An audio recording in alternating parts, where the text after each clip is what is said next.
Muy buenos días, en el día de hoy les vamos a hablar sobre el primer capítulo del libro El renegar de la escuela. Nuestro equipo de trabajo está conformado por David Mauricio, Maribel Yolanda, Shadana Valencia, Daniel Jaramillo y mi persona María Angélica Sierra. Bueno, el primer capítulo del libro es una reflexión acerca del sistema educativo actual y de cómo todos opinamos acerca del interés escolar, pero que en realidad no lo llevamos a cabo en las escuelas. Los maestros siempre buscamos despertarlos, los alumnos desean que se les enseñen cosas interesantes y a su vez los padres de familia critican porque sus hijos no se interesan por lo que deberían. Sorprendentemente, la palabra más utilizada por los maestros es desinterés. ¿Por qué? Porque erróneamente todos buscamos erradicarlo, acabarlo, terminarlo, pero en realidad esto no es lo que debemos hacer. ¿Por qué? Porque el desinterés no es la otra cara de la moneda, o sea, no es lo contrario de interés. Simplemente es la falta de interés. O sea, este puede ser un puente que nos pueda inducir a lograr un interés en el salón de clases, como por ejemplo si a nuestros alumnos no les gusta la lectura, ¿cierto? No se interesan por ella, pero les interesa el fútbol, los deportes. ¿Qué podemos hacer? De pronto poder coger fragmentos pequeños acerca del deporte o de sus futbolistas favoritos, por así decirlo, e incluirlo de pronto en el área que vamos a llevar a cabo. Entonces, ¿qué pasa? Que de un desinterés total vamos a ir despertando poco a poco la semilla del interés en el niño. Bueno, en el capítulo nos mencionan dos grandes personajes, como es el caso de Johann Friedrich Ebert. Según Ebert, el interés deberá ser propagado para que el saber se nutra de la energía que tiene la voluntad. Él resalta la importancia del interés en el proceso de aprendizaje. Sugiere que el conocimiento se enriquece cuando se cultiva la curiosidad y la motivación de los estudiantes. La voluntad de aprender, impulsada por el interés, puede transformar el proceso de aprendizaje, ya que un estudiante motivado tiende a involucrarse más y a profundizar su comprensión. Nosotros podríamos evidenciarlo de pronto en nuestros salones de clases, como cuando éramos estudiantes nos interesábamos más por unas áreas que por otras. En mi caso, el arte, ¿cierto? A mí me encantaba dibujar. Entonces, ¿qué pasa? Que cuando en naturales a mí me colocaban a dibujar la célula, yo siento que aprendía mucho más rápido. ¿Y qué pasa? Que tenemos un aprendizaje mucho más significativo. Por su parte, luego aparece Edward Clapader, que fue un médico y militante que postula la ley del interés. Toda conducta está dictada por un interés.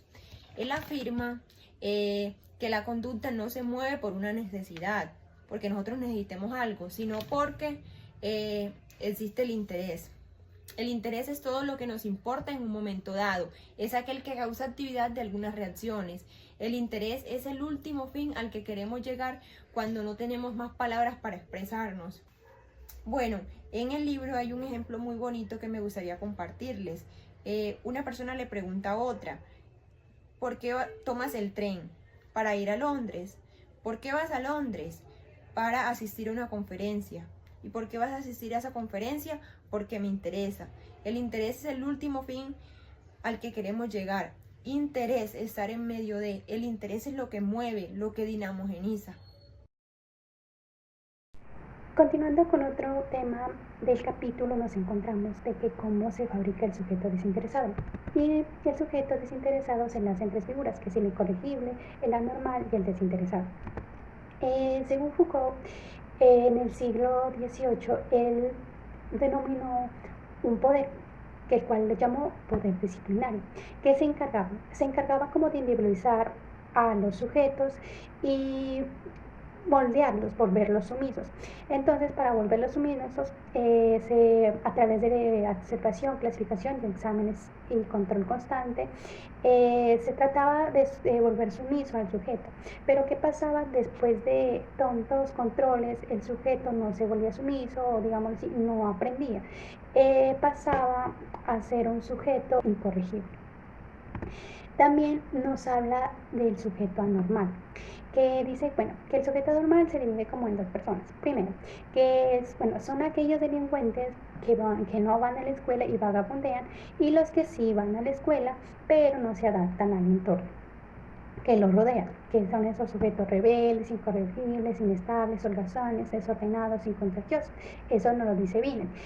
Y también Y también Rosa Luna, no sé qué son esos, que él es un poquito más puntilloso, lo dice así en el texto, y que dice que son esos sujetos matoides, parabólicos, fríos, desmemoriados, incluso imbéciles, histéricos y de gustos groseros. Entonces, los sujetos anormales pasan a ser experimento social. ¿Y por qué pasan a ser experimento social?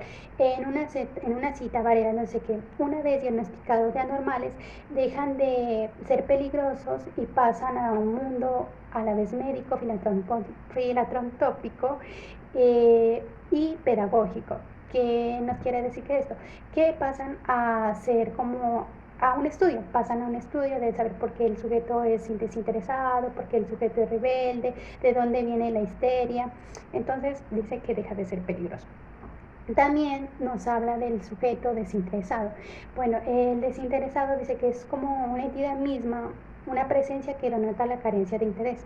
Bueno, y esto no significa lo contrario, sino que tener desinterés va más allá, que es como la ausencia de la pasión o compromiso por algo, pues, ya sea como por el estudio o por lo que le gusta, en varias cosas. Eh, bueno, pues tanto en la educación como en la sociedad, estos estudiantes llamados interesados los consideramos como algo extraño que requiere solución, en donde los excluye de la sociedad para poder juzgarlos y luego se los vuelve a incluir para poder justificar por qué fue la exclusión. También es importante hablar de que en el pasado, como lo sabemos, la educación era autoritaria y más disciplina. Y después de esto, en el siglo XX, surgió un grupo de pensadores y educadores a los cuales se fueron llamados el escándalo vista, en donde ellos buscaban como un enfoque más innovador y crítico de la educación. Buscaban renovar y transformar de manera que se enseñara y se aprendiera. Y su opinión era muy diferente a la tradición tradicional. Debido a que ellos les interesaba como un enfoque más pedagógico y autónomo y en base a las necesidades del estudiante, cosa que la la educación tradicional no le interesaba. Pero ¿qué pasa si se rechazan estos métodos disciplinarios de la educación tradicional? Bueno, lo que se busca como evitar lo que buscaban los economistas era como evitar el autoritarismo y lo que buscaban era como buscar un enfoque menos opresivo y más afectivo pues como el objetivo principal era como la autodisciplina del estudiante. ¿Y quién está de acuerdo con los escalonovistas? Los cartógrafos del espíritu. ¿Quién eran los cartógrafos del espíritu? Son personas que exploran y comprenden la dimensión psicológica y emocional del sujeto y recomiendan ellos dejar como los métodos tradicionales para dejar de colocarle etiquetas como desinteresado, anormal, incorregible a los sujetos, a los estudiantes, a las personas. Bueno, continuando con el renegar de la escuela, el interés se presenta como un punto fundamental para un aprendizaje exitoso. Si el estudiante se encuentra interesado en algo, este lo va a aprender más fácil. Como lo dice Carrero, lo que necesitamos manejar bien antes del aprendizaje es el interés. Sin ese interés inicial, es imposible que el chico se conecte a la temática a tratar o a enseñar. El interés se relaciona con el concepto del gusto. Y esto está también relacionado con la alteridad y el tiempo. Durante la evolución de cada ser humano, el interés se convierte en un interés cambiante que evoluciona alrededor de las temáticas que conocemos. Por ejemplo, los programas que nos gustaban de niños, pues que no nos gusten hoy en día, como por ejemplo cuando las personas alrededor del tiempo le van cogiendo el gusto a las matemáticas o a las ciencias sociales o a las ciencias naturales y pueden que descuiden otros gustos como los que le gustaban antes. Entonces puede que se pierda el interés por diversos temas en los diferentes sujetos. Entonces el trabajo del maestro entra ahí a ser fundamental. Cómo hacer que cada persona esté interesada en algo. Como dijo alguna vez una persona, el trabajo del maestro se vuelve quijotesco debido a que es intentar que las personas aprendan algo sin saber si les interesa o no, y que este conocimiento les llegue a las pocas personas que les interese, pero la idea es que les llegue a todo mundo. En relación con la escuela, ¿cómo vamos a lograr que un joven se interese por un tema en específico? Que ya dan tantos temas, como se mencionó anteriormente, las áreas tanto como el ocio llaman al interés de las personas. ¿Cómo mantener el interés en un colegio público con 40 muchachos que vienen de diferentes formaciones y desarrollos personales? También es importante dar a conocer la escuela como un espacio para interactuar con los otros, como sujetos y personas, y mostrar que todos somos diferentes y al mismo tiempo habitamos el mismo mundo con diferentes espacios de vida, como lo pueden ser el deporte, la ciencia, el estudio, el trabajo, y que todos venimos de diferente formación anteriormente, con la familia, los amigos, y que todo esto se vuelve en una construcción social propia sobre el interés. Lo importante ahí es que los humanos tenemos que entender que todos tenemos diferentes construcciones, reconocer la otredad. Si dialogamos con los demás, podemos entender otra mirada del mundo, otra vista de lo que tal vez nos guste o no nos guste, encontrar una nueva dimensión en el interés y en el desinterés, y descubrir, reevaluarnos todos los días para ver si lo que hemos vivido como experiencia nos permite discernir entre lo que nos gusta y no. Hola, buenas, aquí habla David Mauricio y yo voy a hablar sobre si puede lo interesante ser algo desinteresado. Esto aquí se refiere a la dupla existente entre el interés y el desinterés planteada por Ricardo Sidicaro y Emilio Tenfi, donde se refiere que alguien tiene interés en algo cuando se siente orientado hacia esa actividad. Esto aquí se manifiesta mediante si el sujeto está en ello como observador o participante. Observador se refiere a que el sujeto de inicio se identifica con ello, y esto de aquí pues podría mostrarse pues si éste se informa sobre el tema en cuestión. Y también pues cuando me refiero como participante es porque el sujeto se involucra en ello con el tema en cuestión, y esto de aquí pues ya se refiere a que el sujeto como tal pues tiene un proceso activo con su tema de interés. Y bueno, continuando con la dupla del interés y el desinterés, pues aquí ya hablaría sobre la noción de desinterés. Hay varios tipos de este, y este de aquí pues se define como la falta de implicación en algo en particular. Y entre esos tipos de interés pues podrían ser, por ejemplo, que el interés puede ser construido por la propia experiencia escolar. Esto aquí se refiere a que el interés posiblemente no sea como nosotros pensamos que se refiere a algo innato en las personas, sino que a lo mejor tiene un trasfondo o algo que nos impulsó a que tengamos o no un interés. Y bueno, refiriéndose como tal al interés, pues aquí pasa que no hay nada que sea interesante por sí mismo. Esto quiere decir que no hay algo que sea irrefutablemente interesante, ya sea un tema, un contenido, una estrategia. Lo que en otras palabras pues significa que si algo es interesante para muchas personas, no necesariamente significa que también lo sea para el sujeto. También otro de los tipos de interés es que el interés se construye en el curso de la propia experiencia. Esto quiere decir que el interés es algo que le toma al sujeto por sorpresa, algo que le cautiva y le transforma. No es algo que suceda todos los días. O sea, nosotros no buscamos como tal el interés.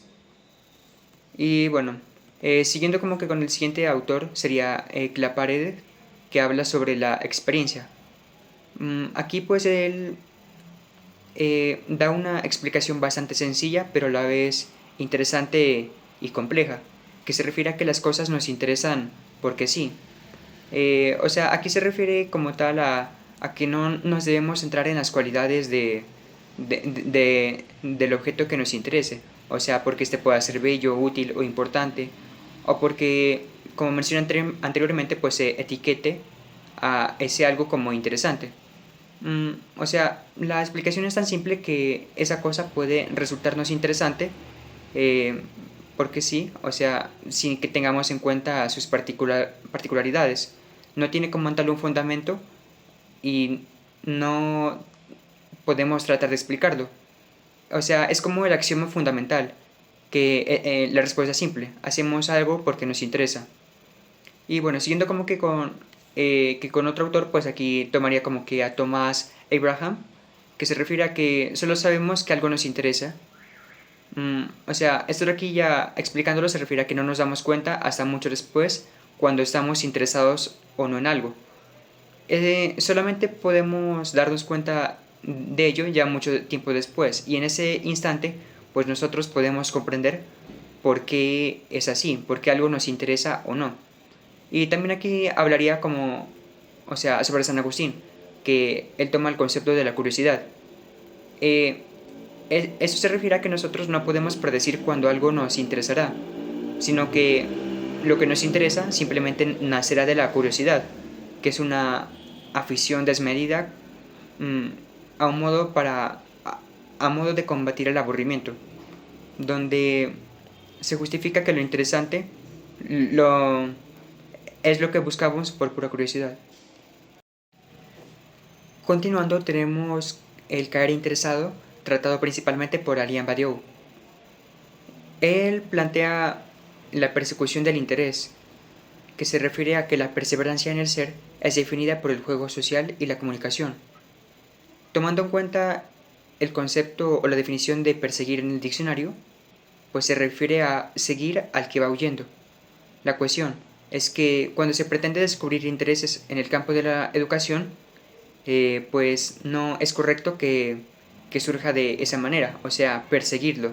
Porque, o sea, el hecho de perseguir al que va huyendo implica que esta cuestión pueda tenderse como inoportuna o molesta.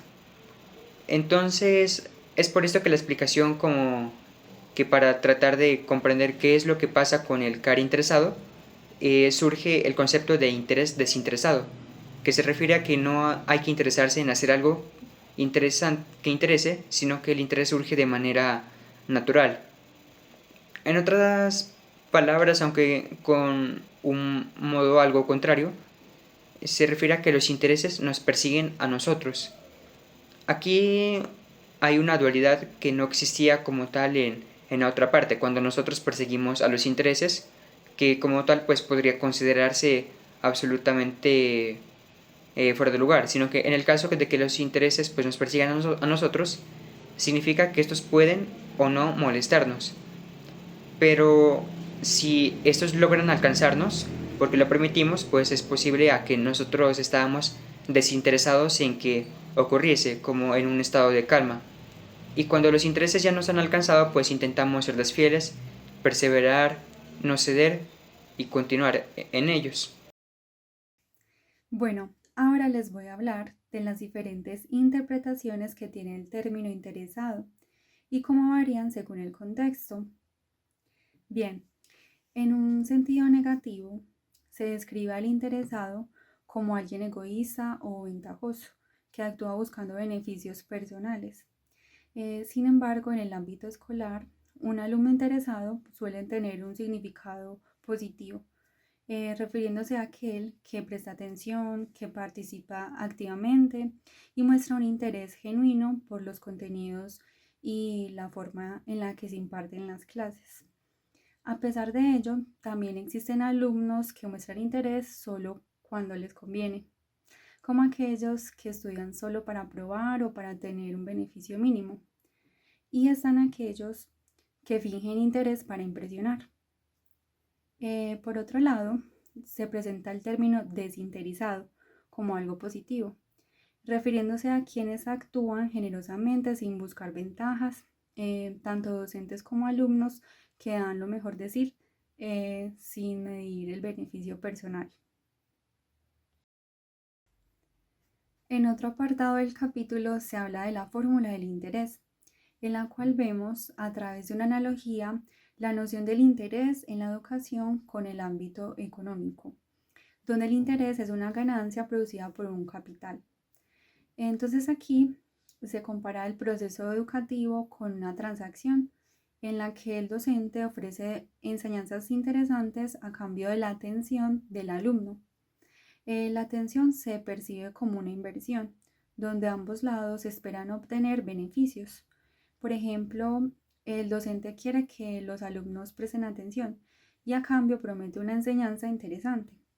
Los alumnos, a su vez, ponen interés y consideran que el docente hace la materia atractiva o interesante. Pero este negocio educativo no siempre es exitoso. A veces los alumnos invierten esfuerzo e interés sin obtener una respuesta adecuada del docente, lo que puede generar frustración y desmotivación. También se habla de la idea de asumir riesgos en la enseñanza, donde tanto alumnos como docentes exponen, invierten, ganan o pierden. Esta visión muestra el carácter impredecible y relacional del interés, el cual no es algo que pueda ser calculado o previsto como una fórmula matemática, sino que depende de múltiples factores del contexto y de la interacción entre los involucrados.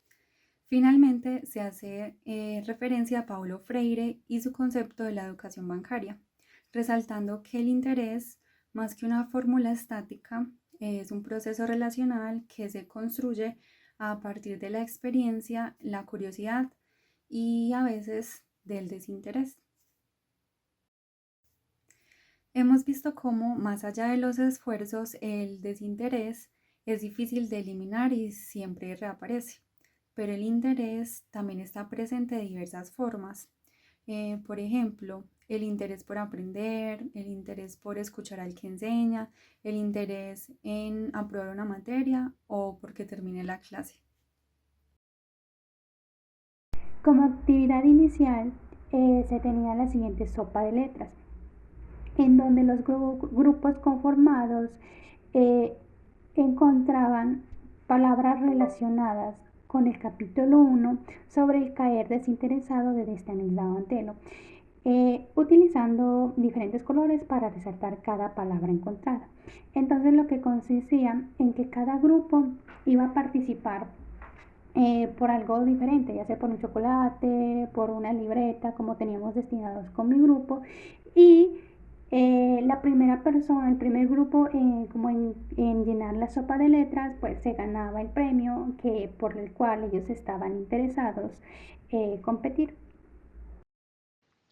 Para terminar, la actividad final consistía en armar estos rompecabezas que contenían las conclusiones del capítulo que presentamos. Entonces, cada grupo armaba su rompecabezas y luego lo socializaba con el resto de la clase. Y en ese mismo espacio también podían compartir sus aportes, comentarios e inquietudes que les generó nuestra exposición. Bueno, y eso es todo. Muchísimas gracias por ver este video.